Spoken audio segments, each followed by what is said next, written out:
Sou a professora Rafaela Vitoriano e nós vamos para mais uma aula, né? Dessa vez uma aula de literatura, seguindo aqui o nosso cronograma, uma aula sobre as vanguardas europeias, né? Que é aí o início da fase modernista brasileira, ok? Essa é apenas a parte 1 do assunto, né? Nós vamos falar de algumas vanguardas e na próxima aula a gente vai continuar com as vanguardas que não forem citadas nessa aula.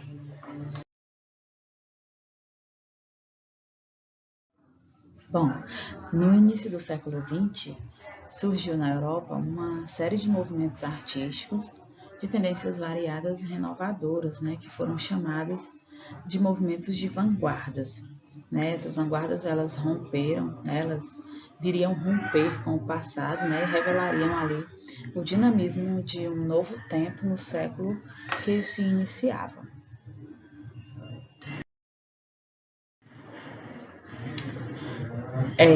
Como toda aula de literatura que a gente sempre faz a contextualização histórica, né, daquele momento, porque são realmente os acontecimentos que vão ter uma influência direta, né, nas artes que serão produzidas ali.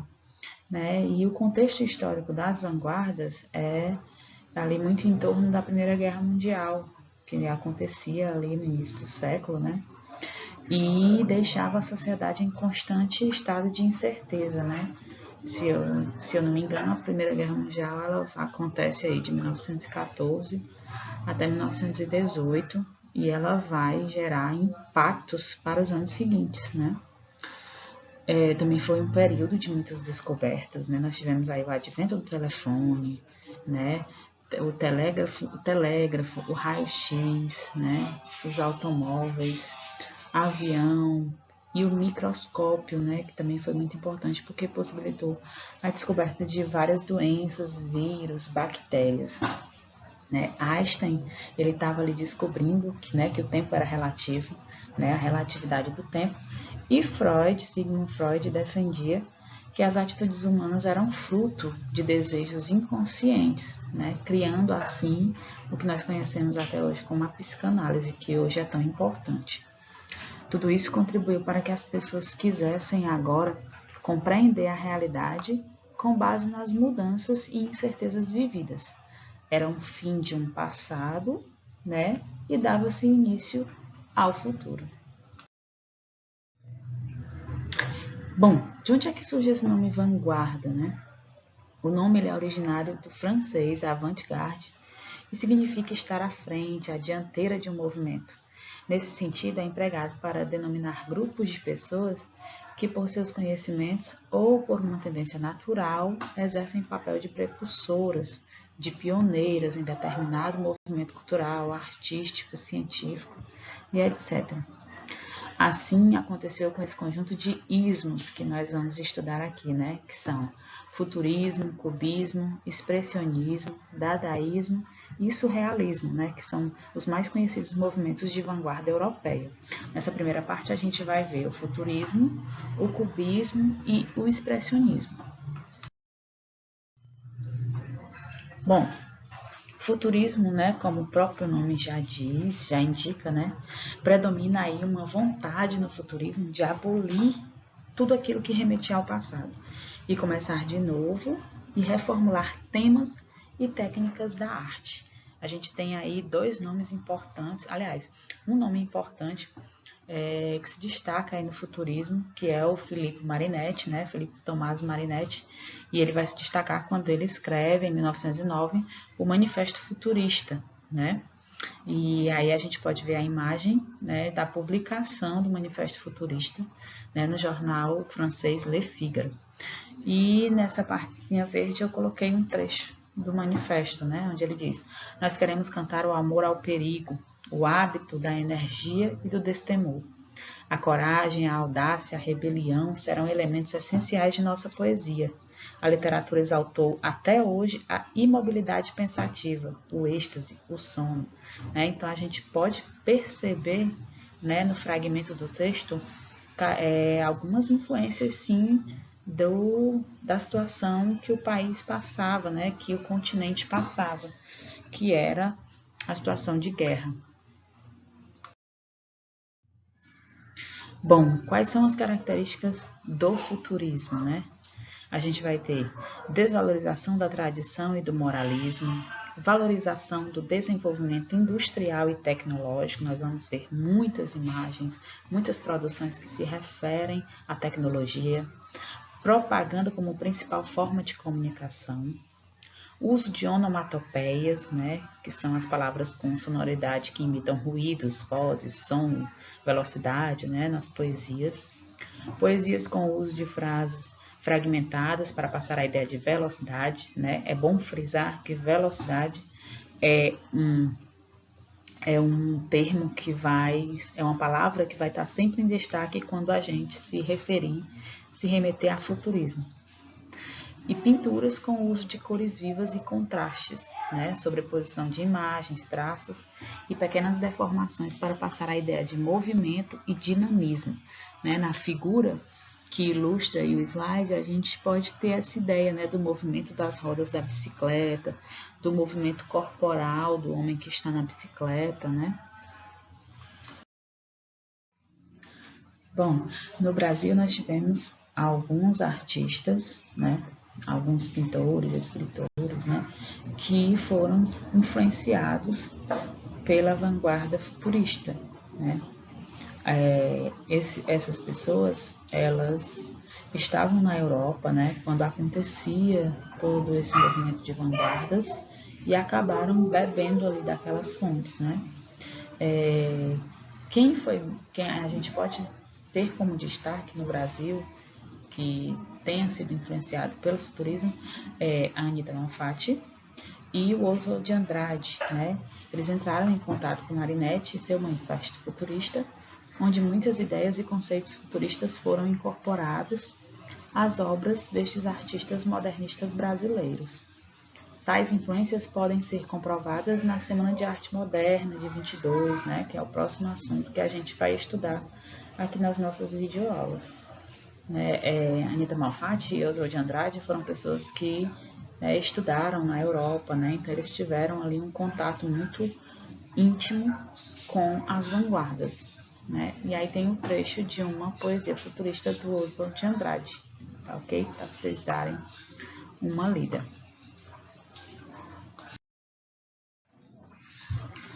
Bom, passando para a próxima vanguarda, a gente vai ter o cubismo, né? E a gente tem assim um nome de muito destaque no cubismo. É uma das vanguardas que mais aparece em Enem, em vestibulares, né? Em provas externas, né? E o cubismo, ele valorizava ali muito as formas geométricas, né? Cubos, cones, cilindros, tá? Surgiu em 1907 e entrou em decadência já na época da Primeira Guerra Mundial, ok? O nome de maior destaque que a gente tem no cubismo é o Pablo Picasso, né? Que é o autor desse quadro, que ilustra aí o slide, que é Guernica, né? Ele pintou esse quadro em 1937, no auge aí da Guerra Civil Espanhola, né? A Guernica, ela foi inspirada aí no bombardeio, né? Que quase que destruiu por completo a cidade espanhola Guernica, tá ok? Aqui, né, eu trouxe uma ilustração, na verdade, uma explicação do quadro, né? A gente tentar entender, né, que figuras são essas que Pablo Picasso pintou aí na Guernica, né? Na figura 1, né, que se destaca, que é essa figura vermelha, a gente pode observar um soldado morto no chão, né, fazendo bem referência ao movimento de guerra, né, que acontecia, né? No 2, que é a figura verde, né, a parte verde, a mãe que chora a morte do filho morto nos seus braços, tá? Na parte amarela, né, a parte 3, a mulher em desespero enquanto a sua casa é destruída por chamas. Na parte 4, a parte azul, a mulher com a perna ferida que tenta fugir de todo o caos causado. E na parte 5, que é essa partezinha lilás, a mulher com o lampião, que parece iluminar o resto dos elementos, tá? Essa figura que está aí no centro do quadro. A gente pode perceber também as formas geométricas, né, que Picasso gostava de usar em suas figuras.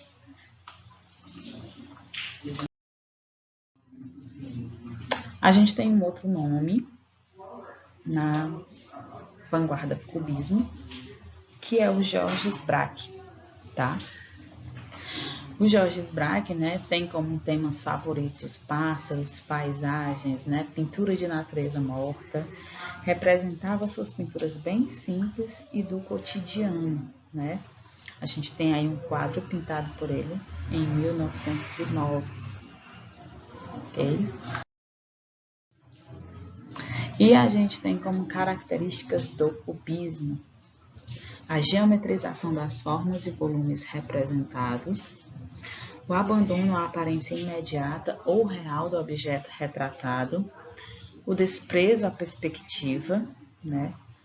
A visualização por vários ângulos do objeto retratado, pinturas com aspectos de esculturas, figuras sobrepostas e a ausência de harmonia entre formas e cores, né? Parece, principalmente no quadro aí do violino, né? Que é esse quadro que está mais acima, que parece dar uma ideia de profundidade, né?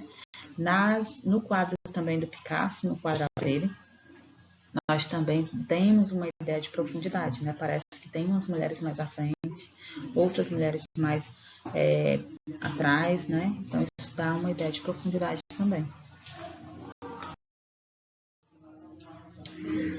Bom, no Brasil, né, nós temos assim que se destaca com influências cubistas a pintora Tarsila do Amaral, né? Após um período de estudos na Europa, ela assimilou as lições cubistas e as adaptou à realidade brasileira, incluindo em suas telas temas e cores que remetem ao Brasil, como é possível perceber na pintura ao lado, né, no Carnaval em Madureira.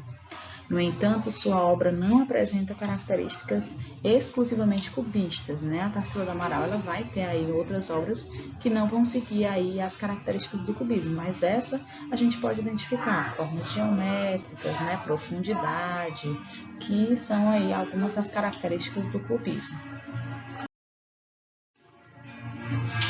E aí a gente vem com a terceira vanguarda, que é o expressionismo, né? O expressionismo, ele é bastante retratado aí em alguns filmes, né? Algumas imagens. Nós temos até emojis, né? No WhatsApp com figura famosa do expressionismo, né? O expressionismo ele é um movimento que acontece paralelo ao futurismo, ele é contemporâneo ao futurismo e ao cubismo. Ele surge na Alemanha lá em 1910, caracterizando a arte sob o impacto do sofrimento humano, né? E aí a gente tem um quadro, esse quadro é do Edvard Munch, né, que é um dos principais nomes aí do expressionismo, e retrata realmente uma tristeza, né? A gente pode ver aí a figura de um homem com a mão no queixo, assim, bem triste, bem melancólico. As características do expressionismo, né? O entendimento de que a experiência da realidade é subjetiva, a não representação mimética da realidade, a valorização da gravura e da arte primitiva, a deformação das formas e o uso de cores vibrantes para ressaltar o sentimento, a interioridade, a poética do feio, a representação do que é tido como indesejável e a preferência por temas sombrios e mórbidos. Aí a gente tem a figura famosa do expressionismo, né? A figura que vai representar o expressionismo é o Grito, né? Que é do Edvard Munch, em 1893. Ele cria sua obra-prima, o Grito. Alguns anos mais tarde, né? Irá se interessar pelas técnicas de litografia e estilogravura, com as quais fará várias inovações. O ano de 1908 marca o seu retorno definitivo à Noruega, onde ele reside até a sua morte, né? E o Grito, pessoal, ele tem aí, o Edvard Munch, ele pintou 4 retratos, né, do Grito. Ele foi aí se modificando um pouco, né? 3 desses retratos estão no museu, né? Numa galeria que leva o nome dele, e um foi arrematado aí, comprado por um empresário americano por cerca de 200 US$ 1.000. Então, quem tiver a fim de ter um quadro O Grito na sua casa, né, tem que se preparar para ter uma bagatela mais ou menos nesse sentido, tá? Bom, no Brasil nós vamos ter alguns artistas também, né, influenciados pelo expressionismo, né? E entre eles nós vamos ter a Anita Malfatti, né, que é a autora dessa primeira obra que está aí, que é O Homem Amarelo, que é uma obra que tem traços bem parecidos com algumas pinturas do Picasso, né? E ela vai ser aí fortemente criticada pelo Monteiro Lobato lá pertinho da Semana de Arte Moderna por conta de uma exposição que ela estava fazendo no Brasil. E o Monteiro Lobato vai criticar, né, julgar que ela estava fazendo uma imitação e que aquilo não era arte brasileira, né, e que ele não apoiava esse tipo de arte. E ele escreve aí um manifesto que, inclusive, né, está lá nas páginas do livro de português para a gente poder dar uma consultada. Ele é bem crítico com as pinturas, né, da Anita. Esse segundo quadro que também está aí é dela, né, a estudante russa. A estudante russa está bastante triste, né, e por que será, né, que ela chamou esse quadro de estudante? Será que é pela tristeza dela? Enfim, tem alguns traços da Anita que a gente reconhece, né, em várias pinturas dela, né? Essa desarmonia, né, das figuras, essa predominância de cores amarelas, né? Os ombros um pouco estreitos, né? Algumas deformidades corporais, né? Que também é inspirada lá nas vanguardas, tá? E temos também Cândido Portinari, né? Expressava através de suas obras o papel que os artistas da época se propunham, denunciar as desigualdades da sociedade brasileira e as consequências desse desequilíbrio, né? Como mostra aí do Cândido, a gente tem esse quadro que são os Retirantes, né? O Cândido Portinari, que é um nome muito reconhecido no Brasil. Essa obra dos Retirantes, ela já foi, inclusive, tema de enredo de escola de samba, né? Um enredo muito bonito, onde a comissão de frente ela veio trazendo, né, a montagem desse quadro Os Retirantes, né, que é um quadro realmente muito forte, impactante e que condiz com essa descrição, né, das desigualdades da sociedade brasileira. A gente vai entrar no modernismo e a gente vai ver a partir de agora um Brasil que até então não era visto, né? E Cândido Portinari retrata também isso, tá? E nós temos aí outros artistas, né? Que também foram influenciados pelo expressionismo, né? Lázaro Segall, Oswaldo Gold e Nelson Rodrigues, né? Que com suas peças, né? Ele demonstrava um pouco dessas características expressionistas.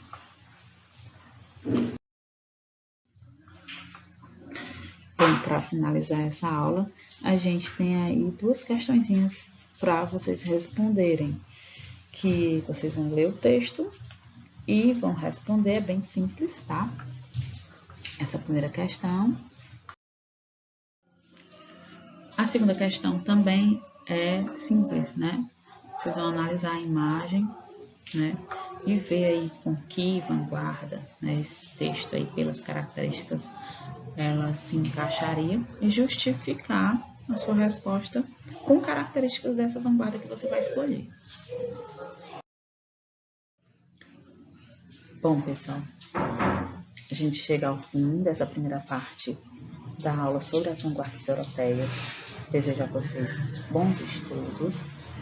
Qualquer dúvida, estamos nos grupos das salas para contribuir, né, para acessar essas dúvidas. E desejo que vocês tenham aí êxito nas atividades. Continuaremos esse assunto na próxima aula. É um assunto que rende bastante, tem muita coisa para ser trabalhada, até porque é um assunto que é bastante cobrado em avaliações externas. Tudo de bom e até mais.